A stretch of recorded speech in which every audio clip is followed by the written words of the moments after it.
Hey everyone, welcome back to the channel. Thanks for tuning in for another episode.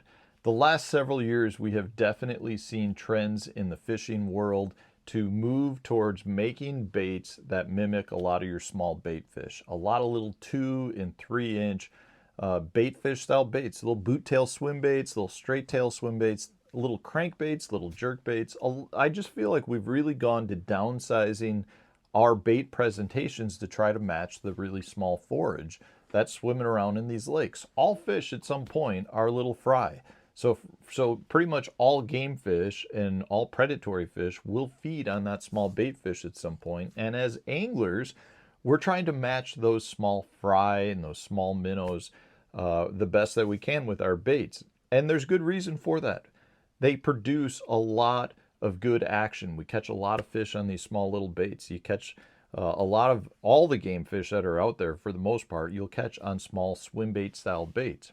However, I also feel like we've kind of forgotten about how crayfish are extremely valuable as well, and more specifically, how small juvenile crayfish can play a huge role as well. So even though we've had this trend towards small bait fish, I don't feel like we've seen it quite as well for small juvenile crayfish. And I am here to tell you that your small crayfish imitation baits are every bit as good as your really small bait fish presentations.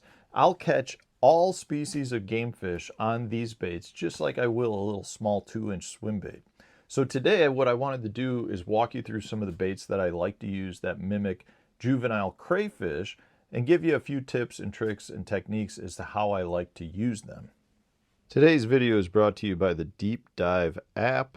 This has had an amazing new update. As you guys know, I love the water clarity feature. As you can see right here, we're looking at Grand Lake, which just had a whole pile of rain come into it. It went from being really clear to having a lot of dirty water coming in the bottom end of it.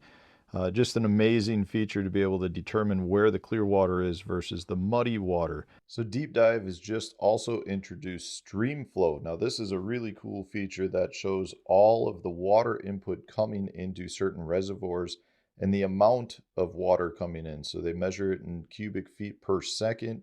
You can see in this case, this is just a small creek, but then you can see the projected as well as the previous flows. If we move up the lake here, get into one of the larger rivers coming in, you can see here that we've got 490 cubic feet per second.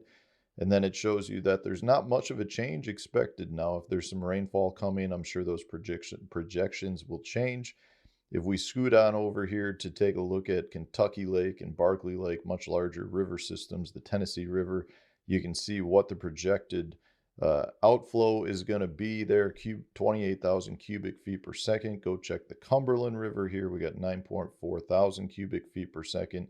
Just an amazing feature that allows you to see all of the different water flows coming into the different parts of the lake. You can see which ones might be the most affected, which ones won't be affected, see what the projected outflow schedules are. A major feature to help you catch more fish.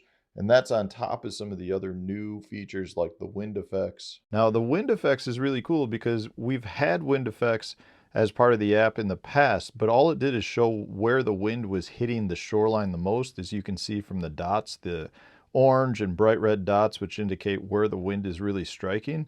But now the wind feature also indicates what the wave action is like on the lake itself. So some of the features you're going to get from this is determining where to get from place to place safely by avoiding the heavy, rough water conditions. You'll be able to determine where you may have some of the strongest current flow and some of the places where you can fish to stay protected. Now, along with that, you still have some of my favorite features like the patterns that you've got on the lake that indicate the best baits and lures to fish with. You've also got the water inflow app, which shows you where a bunch of the rain input comes in. That can be an amazing pattern to fish throughout the year. Just a great feature to have.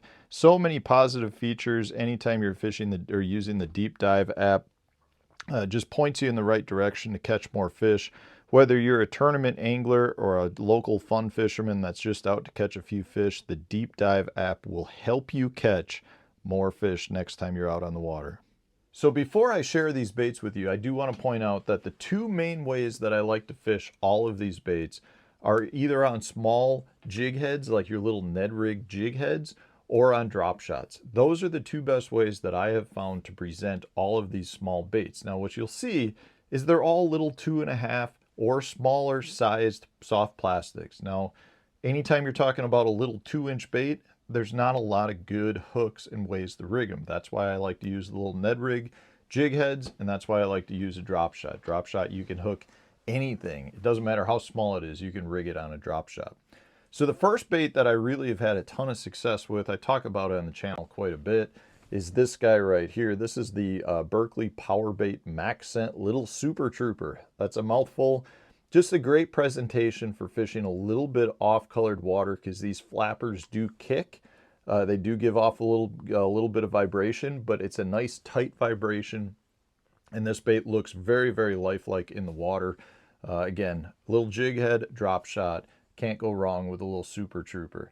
Another one that I've had a lot of success with, and this is one I've talked about as well on the channel quite a bit, is the little Biwa 3-inch Armored Craw. This guy works really well on a hover rig as well, but it works really well on a jig head. It just gives that presentation of a fleeing bait fish in the water. It condenses really nice and tight, and it just has a good movement that looks very lifelike. Along those same lines are your small little tubes. So this is the little 2.5-inch Berkley Max Scent little tube, 2.5-inch tube. A small tube does a great job at mimicking your bait fish that are fleeing along the bottom. You can fish these with customized little tube jig heads, and you can fish these really deep because you can get them down, you know, with a 3/8 ounce head, you can get them down really deep and scoot them around. I will also fish this more in a like a stroking manner, where I'm really ripping the rod, getting it to come up and glide back to the bottom. I can do that with a tube, where some of these other baits are so small you really can't get that movement like you can with a tube. But that little 2.5-inch Max Scent tube is dynamite in mimicking a lot of your small juvenile crayfish. Along those same lines, you cannot forget about some of your small skirted grubs. So this is the little 2.5-inch Yamamoto skirted hula grub. The hula grub is a great bait. It's one I've used, I mean, probably for the last almost 30 years, maybe 30 years at this point.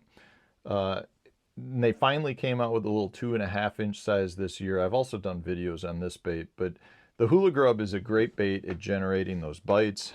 And if you want to go even a little bit more extreme, you can get the little Kitech spiders. This is the little 2-inch spiders, so you can still see how much smaller it is.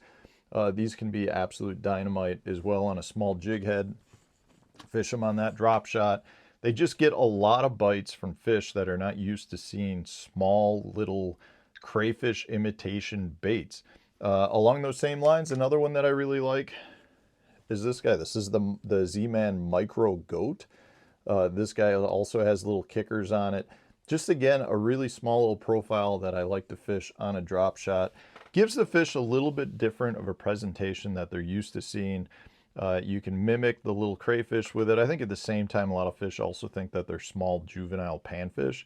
But these baits get bit every bit as good as your small little swim bait shad imitations that are really hard to beat at times. You know, if I'm going out on a guide trip and I'm fishing a place that's got nice clean bottom, as much as a small swim bait's good, these baits will catch just as many fish. So if you're not fishing little juvenile crayfish imitation baits, you might want to pick some up, take them out. You'll see the power of them just like a small bait fish imitation bait has. But yet over the last couple of years, we have definitely not seen the same amount of attention go into small crayfish the same way we have with small bait fish. So thanks for watching. If you got some other good baits you want to throw in the discussion that are small juvenile crayfish, put those in the comment section so we can learn from you. Otherwise, stay tuned. We'll have a new video coming out tomorrow.